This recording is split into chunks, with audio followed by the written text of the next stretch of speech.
Consider supporting DanDanTheFireman on Patreon for just $1 a month. More information and link below. What is up, everybody? DanDanTheFireman here. I am trying a new mic position. I am trying it right in front of my face. So if you hear any wind noise, I'm sorry. I'm gonna work on that. But I want to talk to you about 7 ways to avoid road rage. Now, I talked about 7 instances that we can experience road rage and kind of how to avoid it. But I really want to talk to you about truly how to avoid it while you're riding. You know, because let's say something's starting to happen. So let's go ahead and first, let's get down this mountain. This is Mount Lemon. All right, so let's say you're on a 2-lane road, okay? So this is number 1. Say you're on a 2-lane road. I'm gonna be on a 1-lane. Ooh, there was snow on this guy's car. What? Mount Lemon's cold right now. I'm wearing a lot of layers. Let's say you're on a 2-lane road and somebody is tailgating you. Let's say you're in the right lane. Let's say you're in whatever lane, left or right lane. Somebody tailgating you, just move over. Just move over to the next lane. So if you're in the left lane, he's tailgating you, move over to the right. If you're in the right lane and he's tailgating you, move over to the left. They obviously want to get ahead of you. Let them do that. And I got a bike. There's like a guy on a bike catching up to me. Let's get a... That'd be embarrassing if he passed me up. But yeah, move over. Like this guy right here behind me, he wants to get ahead of me, so I'll start sharing the lane with him. I'll get on this left side, so if he wants to, you can pass on the right. So move over. It'll just de-escalate the situation. It sucks, you know, especially if you're riding, somebody's tailgating you. That's scary. Just kind of move over. Don't worry about it too much, and hopefully they get out of their way. They just go, and then boom, end of the situation, and done. Whatever. Don't have to worry about that ever again. All right, so number 2, what you can do is use the little wave, you know, just be like, oopsie wave, I'm sorry wave, like, sorry, like this, or, you know, do that. Just it's in case you pissed them off, you know, or if they're just pissed off for no apparent reason and that's just kind of what's going on, just do the little oopsie, I'm sorry wave, and hopefully they'll be like, okay. Because sometimes I'll get pissed off at somebody, like somebody trying to like run out in front of me across the street when they shouldn't be doing it, and they'll do the oops, I'm sorry, or there's just something like just any situation they do the oops, I'm sorry, like they know they messed up. I'm like, okay. The ones that I don't like is where they like cross the road and they aren't looking, you know, they don't acknowledge that I am a car and I'm like right there and you just jumped in front of me. Those ones I don't like too much, and it makes me upset. So if you're able to diffuse a situation, like you accidentally did something or just whatever, it doesn't matter if you did something or not, do like a little oops, like sorry wave, you know, like sorry, like ooh, you know, like you're cringing, like act like you're cringing, like and just do like the sorry thing. Maybe that'll de-escalate the situation to where you're not gonna have to deal with road rage, because road rage is just dangerous. It's just straight up dangerous. It could be deadly, especially for us on a motorcycle. So I highly recommend you just do the little oopsie wave. Another thing that I've been able to really do well on, and that's because of my own little quirks, is that I plan ahead. I plan ahead.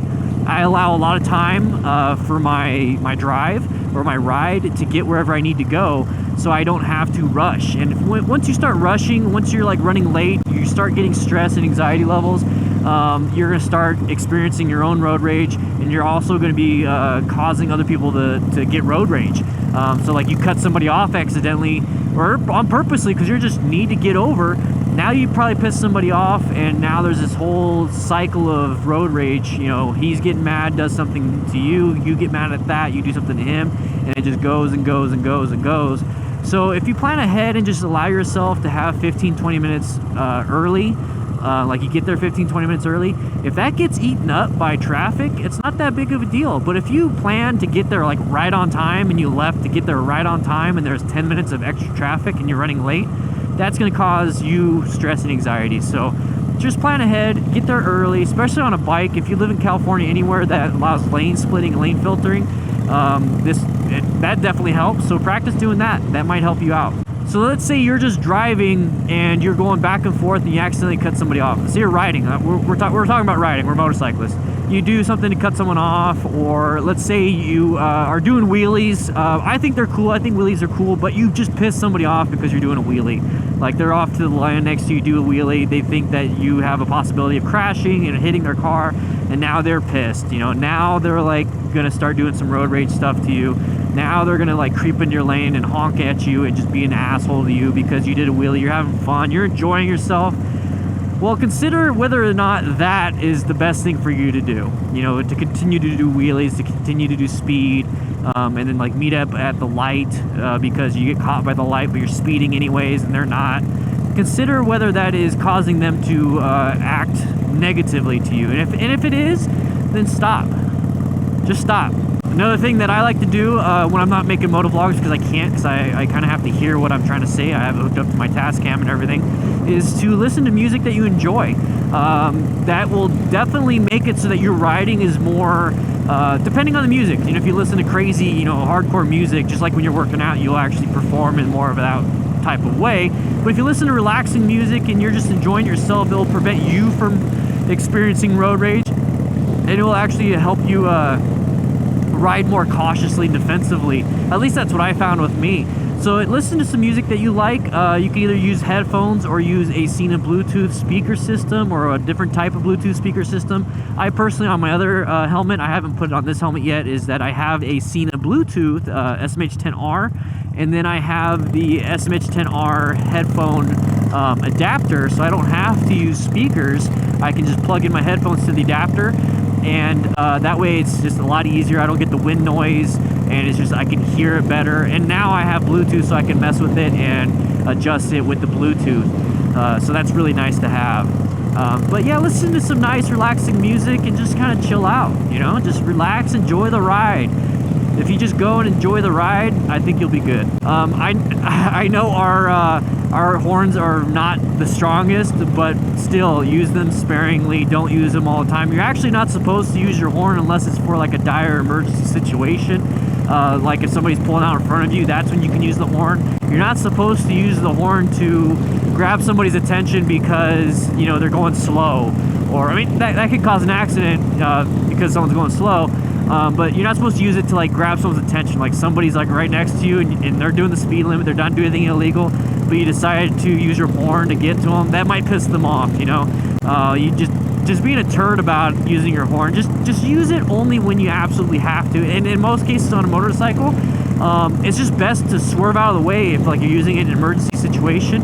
It's best just to use defensive riding tactics than the horn. The only time I ever use the horn is when I literally, like somebody's backing up into me, and you know we can't back up as quick as someone else, like we're in traffic.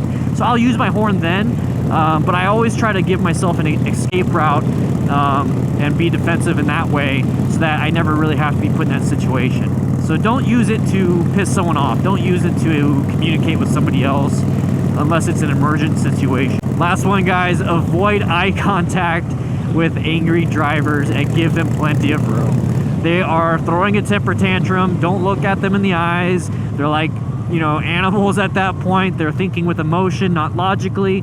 So if you look at them in the eyes, you're trying to intimidate them. You're trying to, you know, I don't know. It's gonna piss them off more. So don't look at them in the eyes and just let them go. Just let them go. Give them room.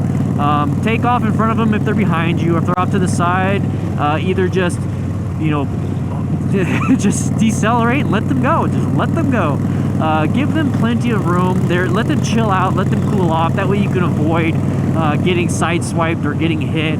Guys, the thing is, don't expect the other driver, don't expect the other person to be the one to de-escalate the situation. Always try to be the bigger person here and de-escalate the situation, because I'm talking to you, you're the one in control of you. You're not in control of the other person. I'm not in control of the other person when it comes to an issue. So the only thing I can control is my own emotions, my own thing that I'm gonna do. So if they're starting to piss me off, the only thing I can do is control the output that I'm going to give, and I'm going to try to give as best I possibly can a positive output. I'm going to give them room. I'm going to say I'm sorry and let them do it. It's not a pride thing. It's not an ego thing. It's called, you know, being safe. So hopefully you guys can realize that and understand that, because that's really what it is. I want you guys to continue riding and enjoying the motorcycle therapy that goes on when it comes to riding. I want you guys to be healthy, because just me doing a low slide or crashing right now going 45 miles an hour, I could cause severe permanent damage to my body. And that's just me hitting the asphalt. Can't imagine somebody trying to run me off the road and I hit the pole, or they seriously hit me and crush my legs. So guys, just be extremely safe, avoid these situations, de-escalate the situation if you absolutely have to. Be the bigger person, throw the ego and pride away, and just do it. But guys, thank you so much for watching this. I hope you enjoyed it. If you liked it, please click that subscribe button. It definitely helps me out. It really does help me out. I hit over 25,000 subscribers this month. It's been awesome.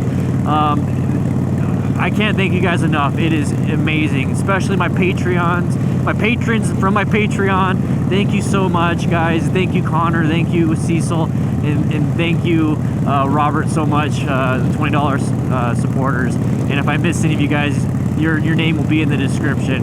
Especially if I get any new patrons before this video comes out. But thank you guys so much. I appreciate it. But with that said, guys, I'll see you guys later. Hope you guys ride safe, be safe. Bye.